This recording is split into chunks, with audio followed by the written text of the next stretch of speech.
Welcome back to MyView TV, the people's platform, the home of undiluted news, reviews, updates, and your daily dose of entertainment.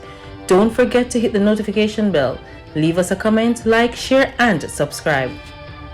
I don't bring nobody forward in your cheer for me. Everything what you see up my natural talent. Let me tell you something. You see, when you know what to please the audience with, it's simple me. Wagwan, my people. Hope everybody okay. Hope everybody alright.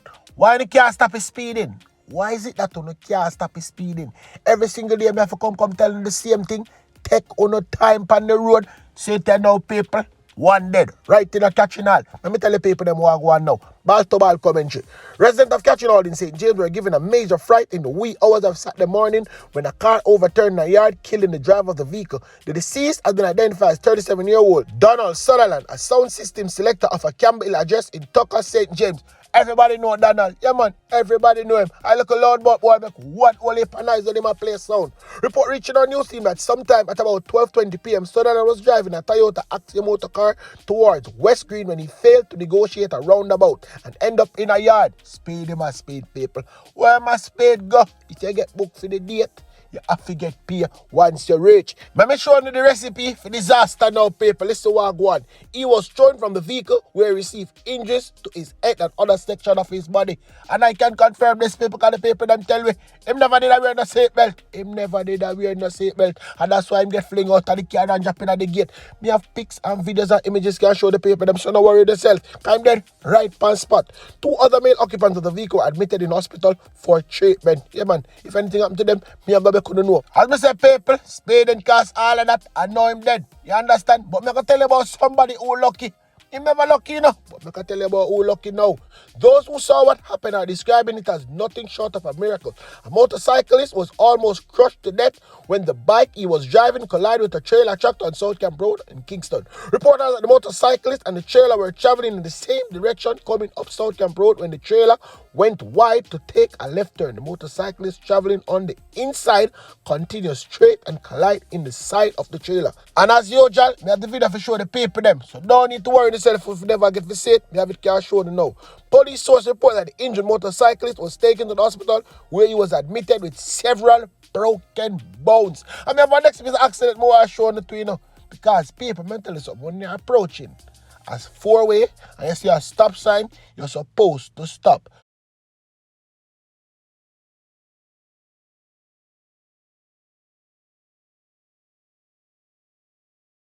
Don't try to go on the inside.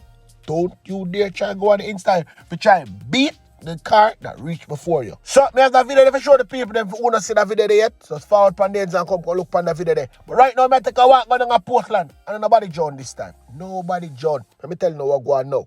Criminal probe launched into Portland ATM explosion. Man found injured. Yes, people. Man, them blow up the ATM. You understand? What the fuck? Woman good involved too. The police has launched a criminal probe into an early morning explosion at the Scotia ATM on Arbor Street in Port Antonio, Portland. In the meantime, one man has been hospitalized after he was found with cuts, burn, a broken leg, and other injury at the rear of the bank. The explosion, which happened at around 4 o'clock, damaged the ATM and the entrance to the bank hall. Scattered glass was found up to 60 feet away. Yes, people. Hold on now. I'm going to give you a detailed report how we go on. So we're going to talk to Emilia Ebanks and Kenneth Chin. Yes, superintendent down there now, Kenneth Chin. Him and Emilia Ebanks from Fire Brigade. I come make you know Wagwan pan Wagwan. So people, keep back and listen to Wagwan. On arrival, the Fire Brigade saw fire coming from an area that holds the ATM machine. We got into operation, and after about 5 minutes the fire was brought under control and later extinguished. Damage was kept to the ATM machine, the machine room, 2 bathrooms, and 2 offices and some equipment. We, at the present time, have investigators on scene trying to ascertain the cause of the fire. The initial information that we received is that the loss is in excess of $12 million. We are unable to say at this time whether or not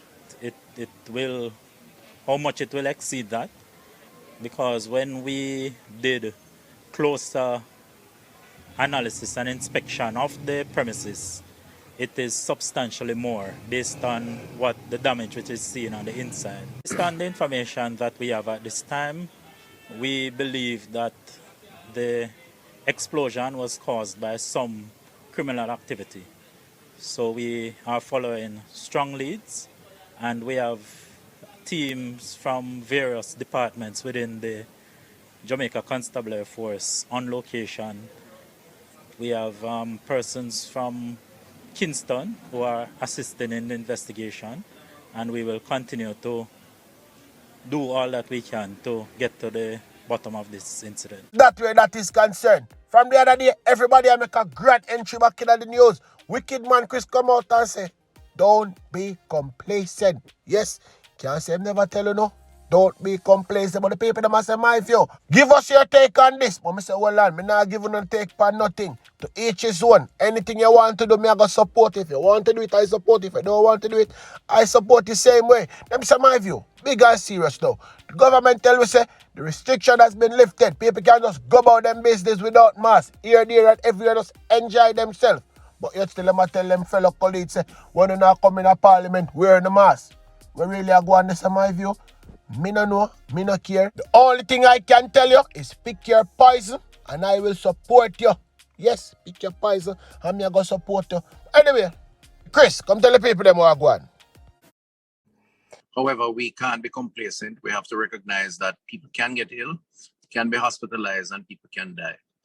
We had always anticipated that there would be the possibility of additional variant strains and additional surges. The truth is we have been able to manage fairly well in controlling the last surge. There were several issues which needed to be addressed beyond public health, getting our children back to school, people to work, and so on. And so we had to relax the measures because we thought, we know it was the right thing to do at the time. The Public Health Act and the Quarantine Act has the authority through the Minister of Health to reimpose measures if necessary in the interest of protecting the greater good. We do not see the need for that at this point in time, but I think it's important that the country recognizes that there is that option despite the doing away of the DRMA. And our hospital system, which now has a small percentage of beds occupied, the last time I checked it was about 12 or 13 COVID cases, still has capacity. And if we see signs of increase in hospitalization, then we will take whatever necessary measures there are.